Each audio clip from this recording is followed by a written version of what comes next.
Saya memang berasal daripada keluarga takraw. Alamak. Okay.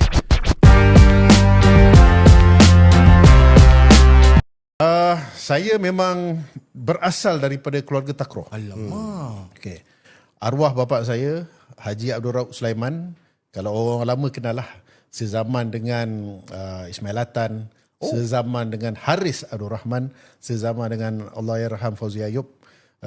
Bapa saya memang dia dapat mewakili Johor sehinggalah dia bersara tahun 75.